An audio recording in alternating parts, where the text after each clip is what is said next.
हजरत ख्वाजा मोइनुद्दीन चिश्ती अजमेरी संजरी रज़ी अल्लाह ताला अन्हु की बारगाह में खिराज अकीदत पेश करते होंगे। और हिंदुस्तान ही नहीं बल्कि आपकी बारगाह में दुनिया के कोने कोने से लोग आते हैं और अपनी अकीदत का इजहार करते हैं। ऐसे नहीं है अपने आप ने ना अपना घर छोड़ा है ना अपना वतन छोड़ा है, बल्कि आपको किसी ने भेजा है तब हिंदुस्तान आए। और भेजा किसने है?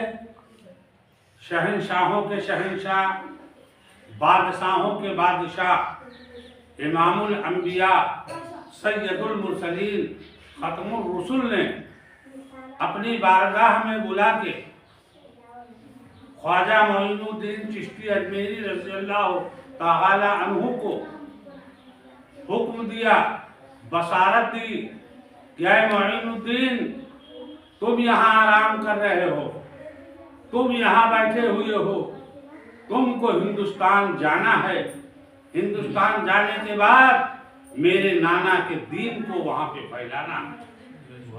लेकिन हजरत गरीब नवाज परेशान थे। हुक्म तो हो गया, बशारत हो गई कि हिंदुस्तान जाना है। कैसे जाना है, कैसे पहुंचना है, किधर से रास्ता है?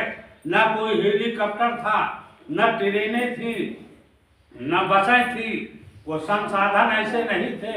उसके बावजूद हुक्म है, न कोई नक्शा था आपके पास, कैसे चले जाएं? फिर आपको नींद आ जाती है, आंख बंद हो जाती है, जरा से नींद आती है। नबी मुख्तार तशरीफ लाते हैं, फरमाते हैं ऐ मोइनुद्दीन, तू परेशान ना हो, यहाँ से यहाँ चले जाना, वहाँ से वहाँ चले जाना, वहाँ से वहाँ पूरा नक्शा नबी मुख्तार ने हजरत ख्वाजा मोइनुद्दीन के सामने रख दिया। और जब वो तशरीफ लाए, जरा से उनको पूछने की जरूरत नहीं, जो नबी ने रास्ता बताया था उसी पे चलते हुए हिंदुस्तान पहुंचे। नवाज हिंदुस्तान में आए। ये हिंदुस्तान लगभग कुफरिस्तान में तब्दील था। ज्यादातर लोग बुत ही पूज रहे थे। एक खुदा के मानने वाले बहुत कम लोग थे। ऐसे दौर में आना गरीब नवाज का कोई आसान नहीं था।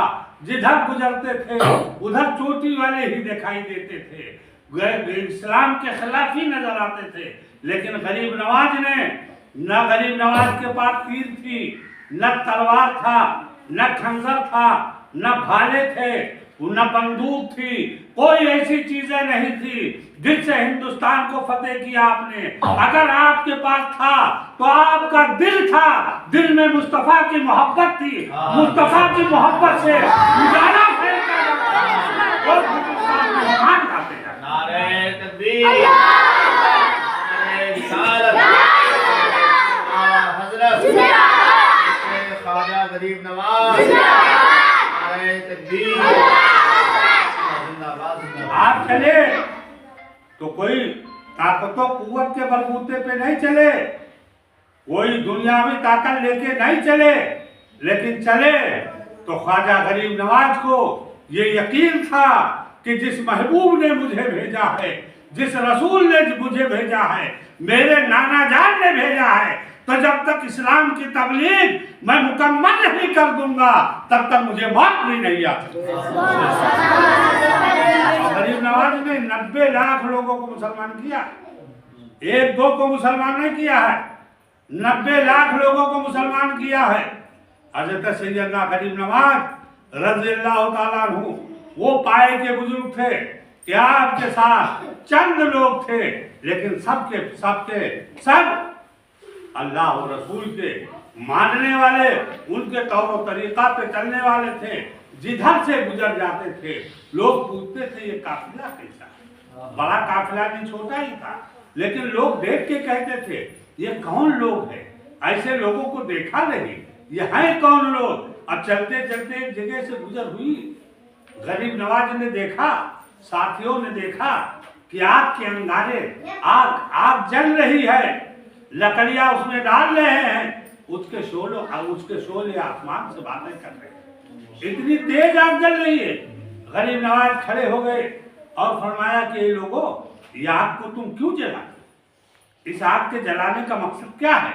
तो उन लोगों ने कहा, आग को मैं इसलिए जलाता हूं ताकि मरने के बाद ये आग हमको न जले, इसलिए हम इसकी पूजा करते हैं ताकि मरने के बाद ये आग हमको तकलीफ न दे। तो गरीब नवाज ने फरमाया कि थोड़ी सी आग अपने हथेली पे लेके देखो। किधर से पूछते हो? मेरे बाप दादा, बताया लोगों ने कि मेरे बाप दादा पूछते चले आए, बाप दादा के बाप दादा पूछते चले आए, हमेशा से इसको पूछते चले आए हैं। तो कहा जरा हाथ पे अंगारे को लेके देखो, आग के रख के देखो, क्या ये जलाती है कि नहीं? तो कहा आग का काम जलाना है, ये जलाएगी। गरीब नवाज ने फरमाया कि नहीं, जलाती उसकी है, उसको है जो गुलामे मुस्तफा नहीं होता है, जो गुलामे मुस्तफा हो जाया करता है। उसको क्या चीज है?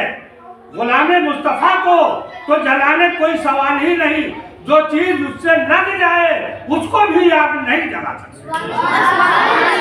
आपने अपने खिलाव को दिया, निकाला, और निकालने के बाद लोगों ने देखा कि लकड़ी की खिलाव को आग में डाला, और डालने के बाद फिर हुक्म दिया कि इस खिलाव को निकालो। तो कसम खुदा की, जब खिलाव को निकाली गई तो जैसे डाली गई थी वैसे ही सही सलामत वापस आग से आ जाती, सही सलामत वापस निकालते हैं। तो गरीब नवाज रज़ी अल्लाह ताला अन्हु के पैर से जब ये तेज होने वाली चीज खिलाव को जब आग नहीं जला सकी, तो इंशाअल्लाह तबारक व तआला गुलामे मुस्तफा को, गुलामे ख्वाजा को, गुलामे गौस को यकीन कामिल है कि इंशाअल्लाह रब तबारक व तआला के करम से दोजख की आग भी नहीं जला। इसलिए सैयदना गरीब नवाज का उर्स मनाते हैं, फातिहा करते हैं, उनके ऊपर अपनी जान निछावर करते हैं कि कल मैदान महशर में मेरे गरीब नवाज होंगे। अगर नजरे करम फरमा दिया तो आगे आगे गरीब नवाज जन्नत में जाते होंगे, पीछे पीछे गुलामे गरीब नवाज जन्नत में। बच्चों सब याद रखो, हमेशा वलियों से मोहब्बत रखो, आका की मोहब्बत रखो, उनके बताए हुए तौर तरीका पे चलो, नमाज की पाबंदी करो, नमाज की हमेशा 5 वक्त पाबंदी करो। जो नमाज का पाबंद होता है वही इंशाअल्लाह मुकम्मल मुसलमान और इंसान हुआ करता है। और जो नमाज का पाबंद ना हो मगर ईमान नमाज के साथ हम नियाज करते हैं। कुछ ऐसे लोग हैं कि नमाजें तो बहुत पढ़ते हैं, वलियों को अपनी तरह समझते हैं, नबियों की अपनी तरह जानते हैं, उनकी नमाज नहीं है। हाँ, वो नमाज यकीनन नमाज है। जो नमाज पढ़ता है अताए रसूल की अताअत करता है, जो नमाज पढ़ता है गरीब नवाज को गौसे आजम मानता है, जो नमाज पढ़ता है आका को नूरुन अला नूर मानता है, नमाज काबिल कबूल होती है। तो वलियों का तरीका था, वो इबादत गुजार थे, दिन तहज्जुद गुजार थे, नमाजें पढ़ते थे, कुरान की तिलावत करते थे, हर वक्त अल्लाहू अल्लाहू लगाया कर नारा लगाते थे, अल्लाह की याद में मसरूफ रहते थे। तो कुरान शरीफ पढ़ो, हाफिज बनो। मेरी दुआ है कि गौसे आजम की छठी के सदक़े में अल्लाह तबारक व तआला हमारे मदरसे को दीन दूनी चौगुनी तरक्की अता फरमाए, बच्चों को मुकम्मल तौर से बाअमल हाफिज कुरान बनाए, आलिम दीन बनाए, और जितने सुन्नी मदारिस दुनिया में है मौला सबको तरक्कियां अता फरमाए। तो बच्चों मेहनत करो, कोशिश करो, आज ही के दिन ये मदरसे की बुनियाद रखी। पढ़ाई चालू, रजब की 6 तारीख को गरीब नवाज का फातिहा हुआ था, उसी दिन मदरसा को चालू किया गया था। लगभग मेरा अंदाज है 25 साल हो गए इस मदरसे को चालू किए हुए, 25 साल हो गए।